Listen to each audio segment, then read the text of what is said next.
नमस्कार साथियों, स्वागत है आप सभी का हमारे यूट्यूब चैनल जेपी ट्यूटर में।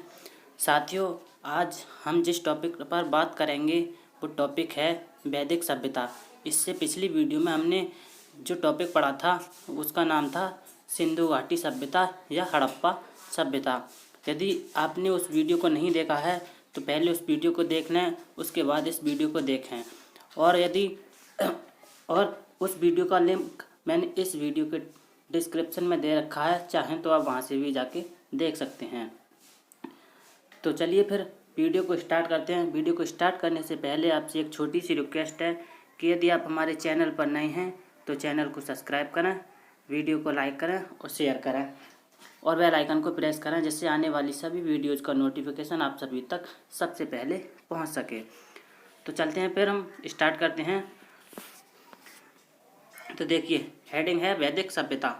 वैदिक जो काल है उसको दो भागों में विभाजित किया गया है। कौन से? एक है ऋग्वैदिक काल और दूसरा है उत्तर वैदिक काल। तो ऋग्वैदिक काल का जो समय रहा है वो 1500 ईसा पूर्व से और 1000 ईसा पूर्व तक रहा है। इससे पहले जो हमने पढ़ा था सिंधु घाटी सभ्यता, उसका कार्यकाल कितना था? तो उसका कार्यकाल था 2500 ईसा पूर्व से 1750 ईसा पूर्व तक। ठीक है। और ऋग्वैदिक काल का पूछा जाए तो 1500 ईसा पूर्व से 1000 ईसा पूर्व तक। अब बात करते हैं उत्तर वैदिक काल। उत्तर वैदिक काल का जो काल है वो कब से कब तक रहा है?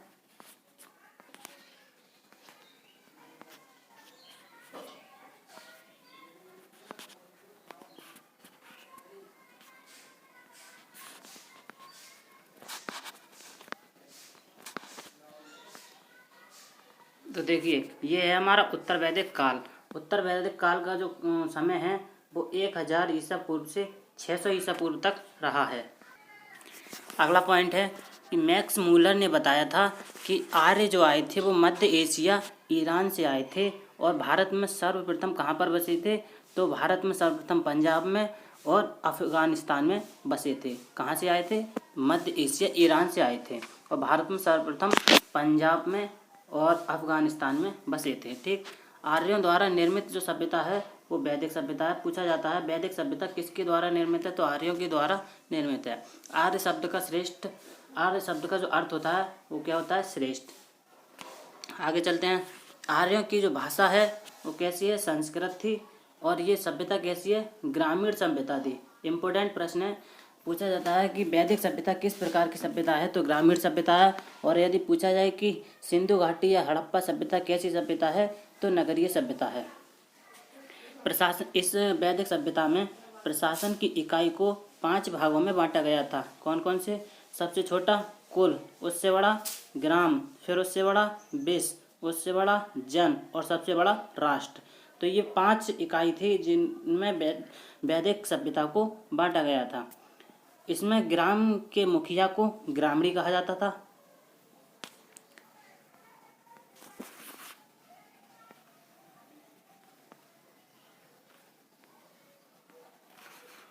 विश्व का जो प्रधान होता था उसको विश्वपति कहते थे तथा जो जन का जो शासन जो करता था उसको कहते थे राजन। ठीक।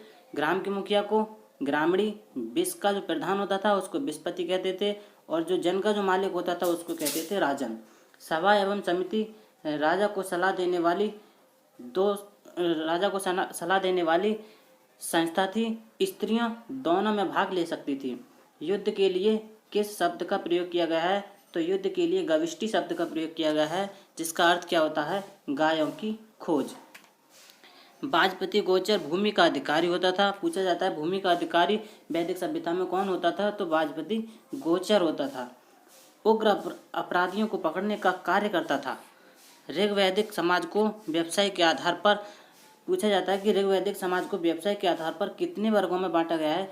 तो 4 वर्गों में बांटा गया है। कौन कौन से हैं? ब्राह्मण, क्षत्रिय, वैश्य और शूद्र। कौन कौन से हैं? याद रखना है। ब्राह्मण, क्षत्रिय, वैश्य और शूद्र, इन 4 वर्गों में बांटा गया है ऋग्वैदिक समाज को। किसके आधार पर? व्यवसाय के आधार पर। आर्य जो समाज था वो कैसा था? पितृसत्तात्मक था। और पूछा जाए कि हड़प्पा या सिंधु घाटी सभ्यता जो थी वो मातृसत्तात्मक थी और वैदिक समाज पितृसत्तात्मक। समाज की सबसे छोटी इकाई को क्या कहते थे? परिवार या कुल कहते थे, जिसका मुखिया पिता होता था और उसे पिता को क्या कहते थे? कुलप कहते थे। स्त्रियां इस काल में अपने पति के साथ यज्ञ कार्यों में भाग लेती थी। बाल विवाह तथा पर्दा प्रथा का प्रचलन नहीं था। इसमें वैदिक सभ्यता में ना तो बाल विवाह का प्रचलन था और ना ही पर्दा प्रथा का प्रचलन था। इसमें होता क्या था कि विधवा जो विधवा महिलाएं थीं वो अपने मृत पति के छोटे भाई यानी कि देवर से विवाह कर सकती थी। आगे चलते हैं। अब बताया इसमें कि जीवन भर अविवाहित जो महिलाएं रहती थीं, जो कभी शादी नहीं करती थी, उनको क्या कहा जाता था? अमाजु कहा जाता था। आर्यों का प्रिय पेय पदार्थ जो था उसको कहा जाता है सोमरस। इम्पोर्टेंट प्रश्न है, कई बार एग्जाम में पूछा गया है कि आर्यों का प्रिय पेय पदार्थ क्या है, तो वो है सोमरस। और ये किससे प्राप्त होता है? तो ये वनस्पति से प्राप्त होता है। उपनिषदों की संख्या पूछी जाए 108 है। आर्यों का मुख्य व्यवसाय पूछा जाए तो क्या है? पशुपालन था और कृषि था। आर्यों का मुख्य व्यवसाय पशुपालन और कृषि। तंबाकू का ज्ञान वैदिक काल के लोगों को नहीं था। आर्यों का प्रिय पशु घोड़ा। पूछा जाता है कि आर्यों का प्रिय पशु क्या था? घोड़ा। और प्रिय देवता इंद्र थे। आर्यों का प्रिय पशु घोड़ा याद रखना है और देवता पूछे जाए तो इंद्र याद रखने हैं। ऊनी कपड़ों को क्या कहा जाता था? सामूल्य कहा जाता था। ऊनी कपड़ों को क्या कहा जाता था? सामूल्य कहा जाता था। आर्यों द्वारा खोजी गई धातु लोहा थी। लोहा किसने खोजा था? आर्यों ने। और जिसे श्याम अयस कहा जाता था। क्या कहा जाता? लोहा को श्याम अयस। तथा तांबे को लोहित अयस कहा जाता था। यहाँ कंफ्यूजन वाली बातें याद रखना है। लोहा आ जाए तो लोहा को क्या कहते थे? श्याम अयस। तांबा आ जाए तो तांबे को लोहित अयस। ठीक। गाय की हत्या करने वालों को मृत्यु दंड दिया जाता था। इसमें क्या? जो लोग गायों की हत्या करते थे उनके लिए मृत्यु दंड की सजा थी इसमें। आगे चलते हैं।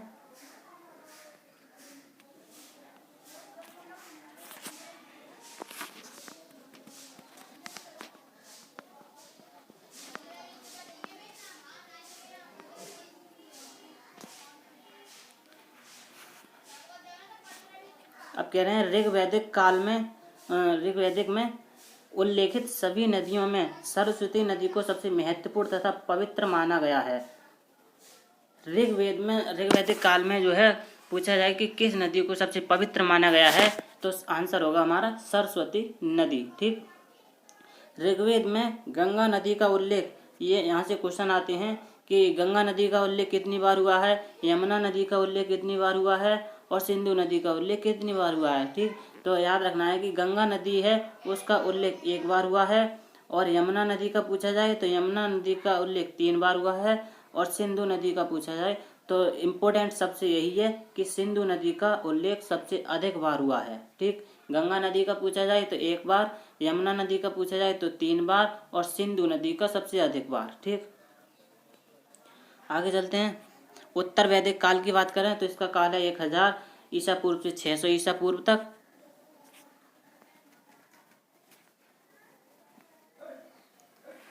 उत्तर वैदिक काल में इंद्र के स्थान पर प्रजापति देवता सबसे प्रिय हो गए थे। और इंद्र कहाँ पर प्रिय थे? तो इंद्र थे ऋग्वैदिक काल में। ऋग्वैदिक काल में पूछा जाए सबसे प्रिय देवता इंद्र थे और उत्तर वैदिक काल में पूछा जाए सबसे प्रिय देवता तो इंद्र के स्थान पर कौन आ जाएंगे? प्रजापति देवता।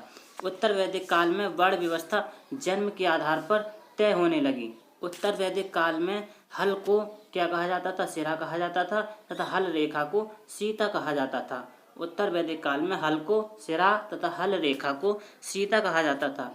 सत्यमेव जयते, वेरी इंपॉर्टेंट प्रश्न। सत्यमेव जयते कहाँ से लिया गया है? तो आंसर होगा हमारा मुंडकोपनिषद से लिया गया है। सत्यमेव जयते कहाँ से लिया गया है? मुंडकोपनिषद से लिया गया है। उत्तर वैदिक काल में कौशाम्बी नगर में प्रथम बार पक्की ईंटों के साक्ष्य मिले थे। कहाँ? उत्तर वैदिक काल में प्रथम बार कौशाम्बी नगर में प्रथम बार पक्की ईंटों का प्रयोग किया गया था। सबसे पहली बार कहाँ किया गया था? कौशाम्बी नगर में। महाकाव्य कितने हैं? तो 2 हैं। कौन कौन से? महाभारत और रामायण, 2 ही महाकाव्य हैं। और सबसे पूछा जाए कि महाभारत का पुराना नाम क्या है, तो जय संहिता। महाभारत का पुराना नाम क्या है, जय संहिता। महाभारत विश्व का सबसे बड़ा महाकाव्य है। विश्व का सबसे बड़ा महाकाव्य पूछा जाए तो महाभारत आंसर होगा, और महाभारत का पुराना नाम पूछा जाए तो जय संहिता हो जाएगा। चलते हैं आगे।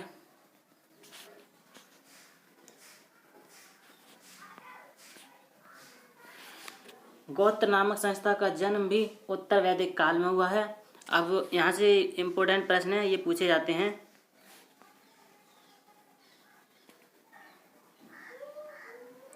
प्रमुख दर्शन एवं उनके प्रवर्तक, ये बहुत ही एग्जाम में पूछे जाते हैं।